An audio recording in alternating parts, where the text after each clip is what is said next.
આજે તો બોલી ગઈ બાકાજી કી। तो चलिए शुरू करते हैं। તો આજે આપણે બનાવવાના છીએ ચૂલા ઉપર મેગી। એના માટે લાકડા છાણા અને પાણા બધું તૈયાર કરીને વૈયા રેતી લેવા। રેતી લઈને આવ્યા હતા કારીબેન તો આપણી વાટ જોતા હતા। જલ્દી વૈયા મેળી ઉપર ને રેતી પાથરી દીધી। આના ઉપર આપણે હવે ચૂલો પણ ગોઠવી નાખ્યો છે। થોડીક વાર એમાં લાકડા નાખીને ટ્રાય કરતા હતા તો યાદ આવ્યું કે હજી ડુંગળી ટમેટું સુધારવાનું જ બાકી રહી ગયું। જલ્દી વૈયા નીચે અને ડુંગળી ટમેટું મરચું બધું સુધારી નાખ્યું। મસાલા પણ તૈયાર કરી નાખ્યા। મેગી પાણી બધું તૈયાર કરીને તપેલીને પણ કટેવારી કરી નાખી। તમે આને શું કહો એ કમેન્ટમાં કહેજો।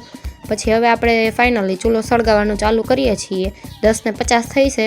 હવે આપણે ચૂલો સળગાવશું। તો તમને એવું લાગતું હશે કે આજે કેમ આ ચૂલા ઉપર મેગી બનાવે છે? તો એમાં એવું હતું કે અત્યારે ગેસના બાટલાની શોર્ટેજ હાલે છે, એ તો તમને બધાને ખબર જ હશે। એની થોડી ઘણી અસર અમારા ઉપર પણ થઈ ગઈ છે। અને અમને એવો વિચાર આવ્યો કે આજે આપણે ચૂલા ઉપર મેગી બનાવીએ તો ફાઇનલી આપણો ચૂલો સળગી ગયો છે। જોકે સળગાવવામાં તો આપણે પહેલેથી જ માહિર છીએ।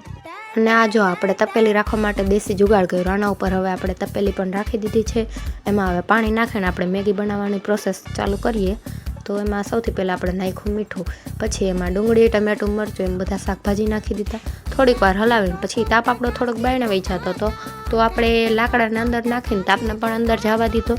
અને હવે એક પછી એક આપણે મસાલા પણ આમાં નાખી દીધા છે। હવે તમે આ જુઓ, તેલમાં ભજીયા પાડતા એની જેમ બીતા તો આ મેગી નાખે છે। मतलब वो अलग ही लेवल का बंदा था।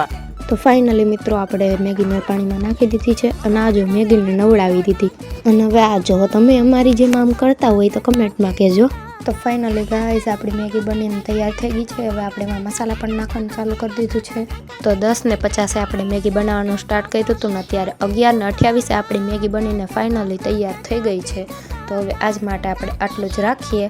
મળીએ નેક્સ્ટ વ્લોગમાં। રાધે રાધે।